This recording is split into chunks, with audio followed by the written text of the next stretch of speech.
அன்பான தேவனுடைய பிள்ளைகளே, ஆண்டவராகிய இயேசு கிறிஸ்துவின் நாமத்தில் உங்களை நான் வாழ்த்துகிறேன். இன்றைக்கு நாம் ஒரு வசனத்தை வாசிக்க விரும்புகிறேன். 2 நாளாகமும் 7:14. என் நாமம் தரிக்கப்பட்ட என் ஜனங்கள் தங்களை தாழ்த்தி ஜெபம் பண்ணி என் முகத்தை தேடி தங்கள் பொல்லாத வழிகளை விட்டு திரும்பினால், அப்பொழுது பரலோகத்தில் இருக்கிற நான் கேட்டு அவர்கள் பாவத்தை மன்னித்து அவர்கள் தேசத்துக்கு சேமத்தை கொடுப்பேன். சாலமோன் அன்றைக்கு தேவாலயத்தை கட்டி பிரதிஷ்டை பண்ணுகிற அன்று அவன் கர்த்தருடைய சன்னிதானத்திலே நின்று கைகளை விரித்து ஒவ்வொரு ஜெபமாக ஏறெடுக்கும் போது, அந்த ஜெபித்து முடிக்கும் போது பார்த்தீங்கன்னா, சாலமோன் ஜெபம் பண்ணி முடிக்கிற போது அக்கினி வானத்திலிருந்து இறங்கினது, சர்வாங்க தகன பலியை பட்சித்தது, கர்த்தருடைய மகிமை ஆலயத்தை நிரப்பிற்று என்று நாம் பார்க்கிறோம். கர்த்தருடைய மகிமை ஆலயத்தை நிரப்பும்போது கர்த்தர் சொன்ன வார்த்தை தான், நீங்கள் இப்படி செய்தால் உங்கள் தேசத்துக்கு நான் சேமத்தை கொடுப்பேன் என்று சொல்லி ஆண்டவர் சொன்னார். அன்பான தேவனுடைய பிள்ளைகளே, இன்றைக்கு உங்களுடைய வாழ்க்கையிலே எத்தனையோ காரியங்கள் குறைவுபட்டிருக்கலாம்.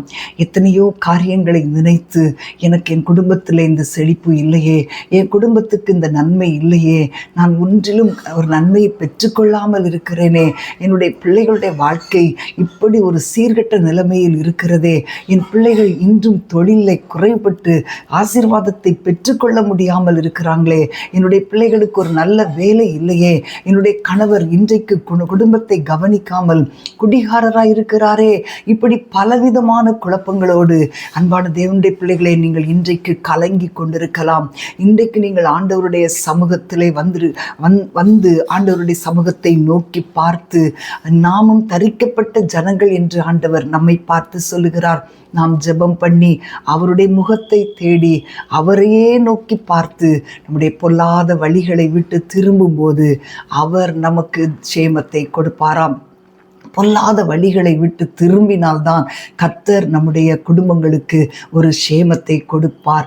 இன்றைக்கு ஏதோ ஒன்றிலே குறைவுபட்டிருக்கலாம், ஆனால் கர்த்தருடைய சமூகத்திலே இந்த வருஷத்தின் கடைசி நாட்களில் வந்திருக்கிறோமே, ஆண்டவருடைய பாதத்திலே அடிக்கடி டைம் ஸ்பெண்ட் பண்ணி என்னுடைய குறைகளை அவருடைய சமூகத்திலே அறிக்கையிடுகிறேன். ஆண்டவரே, என்னுடைய பொல்லாத வழிகளை விட்டு நான் திரும்புகிறேன். ஆண்டவரே, ஆண்டவருடைய சமூகத்தில் உட்கார்ந்து உங்கள் இருதயத்தை ஆராய்ந்து பார்க்கும்போது கர்த்தர் சில காரியங்களை வெளிப்படுத்துவார்.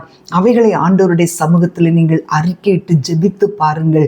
கர்த்தர் உங்கள் குடும்பங்களிலே அற்புதங்களை கட்டளையிடுவார். நீங்கள் நினைத்து பார்த்திராத அற்புதங்களை ஆண்டவர் உங்களுடைய வாழ்க்கையிலே செய்வார். உங்கள் பிள்ளைகளுடைய வாழ்க்கையிலே செய்வார். உங்கள் கணவருடைய வாழ்க்கையிலே செய்வார். உங்கள் மனைவியினுடைய வாழ்க்கையிலே செய்வார். ஒவ்வொரு பிள்ளைகளுடைய குடும்பங்களிலும் தேவன் அற்புதங்களை செய்வார். கர்த்தர் எதிர்பார்க்கிற காரியம் இது மட்டும்தான். நம்ம இதை செய்யும்போது கர்த்தர் நம்முடைய வாழ்க்கையில பெரிய காரியங்களை செய்வார். அன்றைக்கு ஆகான் சாபத்தீடானதை வீட்டுக்குள்ளே புதைத்து வைத்தபோது இஸ்ரவேல் முழு குடும்பமும் கலங்கினது.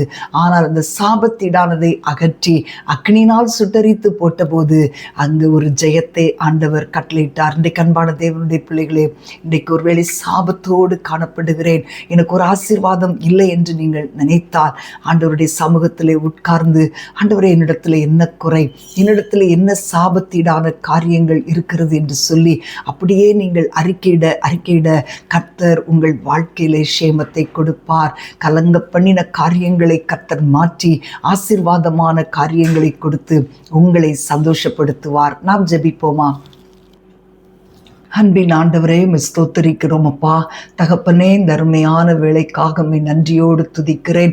கர்த்தர் நல்லவரப்பா. எங்கள் தேசத்துக்கு, எங்கள் குடும்பத்துக்கு சேமத்தை, நன்மையை, ஆசீர்வாதங்களை நீர் அருளி செய்ய விரும்புகிற தேவனப்பா. ஆண்டவரே, உம்முடைய நாமம் தரிக்கப்பட்ட உம்முடைய ஜனங்களாகிய நாங்கள் உம்முடைய சமூகத்திலே வந்திருக்கிறோம் அப்பா. உம்முடைய சமூகத்திலே எங்களை தாழ்த்தி ஒப்பு கொடுக்கும் போது ஆண்டவரே, எங்களிடத்தில் நீர் விரும்பாத காரியங்களை நாங்கள் வெறுத்து தள்ளும்போது எங்கள் குடும்பங்களுக்கு நன்மைகளை கட்டளையிடுவீரப்பா. எங்கள் குடும்பங்களுக்கு சேமத்தை கட்டளையிடுவீரப்பா. ஆண்டவரே, ஒவ்வொருவரும் இந்த செய்தியை கேட்கிற ஒவ்வொருவரும் ஆண்டவரே, தங்களுடைய வாழ்க்கையிலே காணப்படுகிற குறைவுகள், தங்களுடைய வாழ்க்கையிலே காணப்படுகிற பாவங்கள், தங்களுடைய வாழ்க்கையிலே காணப்படுகிற தேவன் விரும்பாத காரியங்களை அதை அப்புறப்படுத்திவிட்டு உம்மை நோக்கி பார்க்கும்போது நீர் உம்முடைய பிள்ளைகளை ஆசீர்வதிப்பீர். அதற்காக உம்மை துதிக்கிறோம். உணர்வுள்ள இருதயத்தை ஒவ்வொரு ஒவ்வொருவருக்கும் கொடுத்து நீர் ஆசீர்வதிக்கும்படி நான் ஜெபிக்கிறேன் தகப்பனே. உம்முடைய கரத்தில் ஒப்பு கொடுக்கிறேன். நீர் ஆசீர்வதியும், வழி நடத்தும். இயேசுவின் நாமத்தில் பிதாவே. ஆமேன், ஆமேன். God bless you.